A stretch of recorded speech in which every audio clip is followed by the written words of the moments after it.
I can't ever remember that happening, and that was part of the concern that we had doing this investigation, is the percentage of professors who are tenured. And while there's no specifics on that in the story that we wrote, what Jessica's saying is really relevant. I mean, there are professors who are comfortable with their tenure, who are comfortable taking time off to go on sabbatical, taking time off to engage in political activities. Whatever these professors are doing, it's not time spent in the classroom, which is what the taxpayers are paying for. Isn't this lovely that this story that you got out, which, by the way, no one has picked up.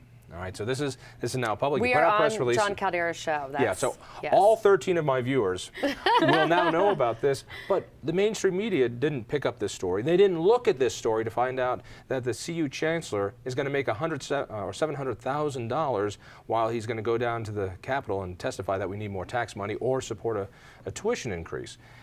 It doesn't get any media. What is getting media as we speak is, of course, Ward Churchill fighting to get his tenure back. You know, and it just, the irony is beautiful.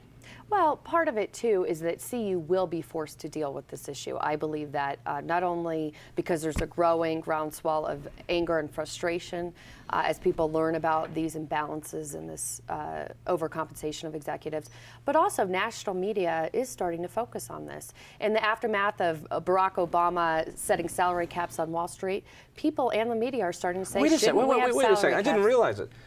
This would be over the salary cap of the banks that are getting bailed out. They could have a $500,000 salary, but guys who work for government are making $700,000. That's right. Well, and that's why when CU talks about private, competitive, market-based wages, it's like, do you really want to go there? I mean, because now in the private sector, we're dealing with salary caps, furloughs, cut hours, anything that companies can do to cut back. Certainly not 5% annual increases, which is what CU employers are getting right now.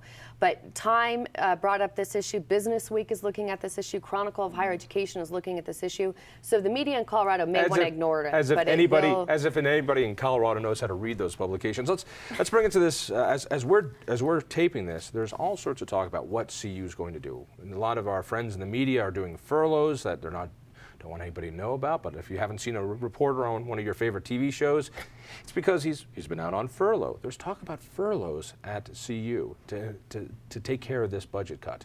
The right way to do it, the wrong way to do it? Well, we know today that CU regents are meeting to discuss the financial concerns, the fiscal concerns.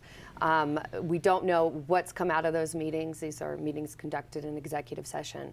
But we can only hope that the result is that CU's leadership takes the example of other states, including Washington State, where university presidents at public institutions are agreeing to take pay cuts and say, we will lead by example. You are hurting, and we will share the pain. Even within the state, Colorado State University just this week came out and announced that they'd be taking measures to tighten up their budget. They're facing a $13 million shortfall, and only 6 of that is because of the state cuts to the funding. And so CSU is avoiding furloughs, but their administrators volunteered to take pay cuts. So CSU is really setting the example, and it's up to CU to follow. Compare CU and CSU for me. Sure. CU has... I mean, one has a really cool mascot. Right. One's got a ram. Right. One's got cool colors. One's green. So there's the obvious differences. Obvious differences. The really important ones. Right, the ones that put as far as what doesn't matter, CSU has the flagship school up in Fort Collins. They also have a campus down in Pueblo. They have a veterinary school that's well known across the country, but it's nothing compared to CU's medical school. And all told, CSU's operating budget is just under $500 million. So their budget is roughly a fifth or a sixth of what CU's total budget is. And what is that broken out per student, basically, for the size of who gets educated? You're talking about $500 million compared to $3 billion. Right. I mean, obviously, the per student ratio is going to be significantly smaller at CSU. They're working on a much tighter budget and facing smaller cuts, whereas with CU, nearly a $3 billion operation, and they can't seem to find the money. How the hell could the CSU win in the Rocky Mountain Showdown against the Buffs if their budget is a sixth of ours?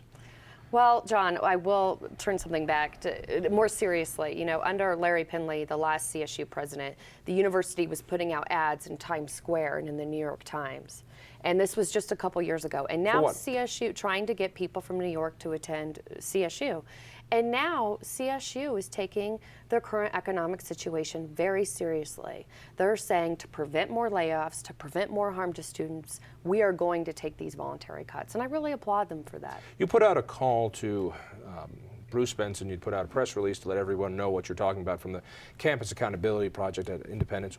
What do you want them to do? Give some answers instead of just griping. We have sent a letter this week outlining areas where CU can make cuts in ways that won't hurt students. And Like we what? specifically identify a cut to Chancellor Wilson's salary in Denver, and also a cut to salaries in the CU Boulder Chancellor's office, where 5 employees make over $100,000 with an average salary of almost $250,000 apiece. What office is this again?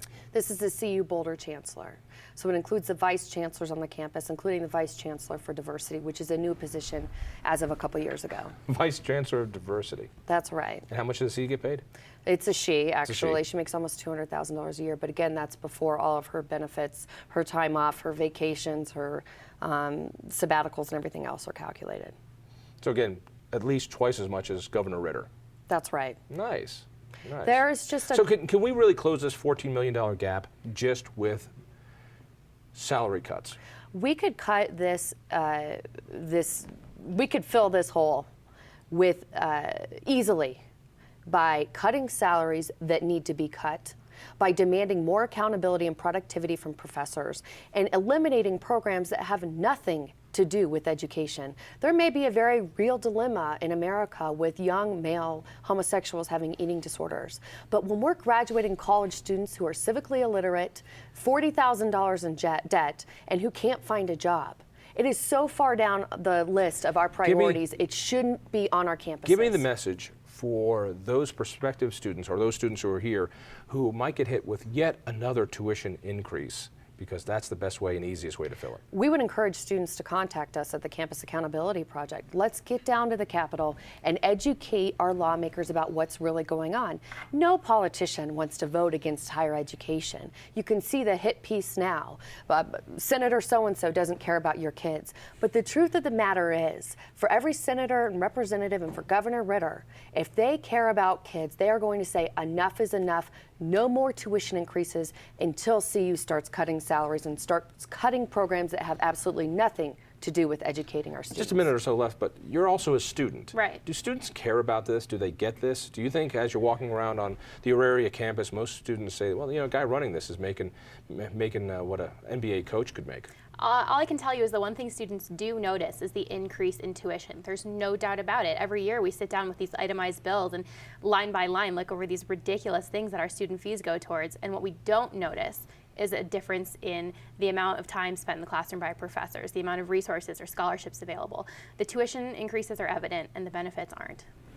Kate, thank you for joining us from FaceTheState.com. From the Independence Institute, Jessica Corry, always a pleasure. Thank you. I tell you what, do yourself a favor, check out the Independence Institute webpage. That's independenceinstitute.org. Listen for me late nights on 850 KOA. If you're looking for good podcasts, it's iVoices.org. And by all means, tell a friend. We'll see you next week. You jibber jab, bamboozle, nuka noozle, bippity bop, she called. You jibber jab, bamboozle, nuka noozle, bippity bop, she called. I mean, you keep on talking, but you don't know where to turn it off.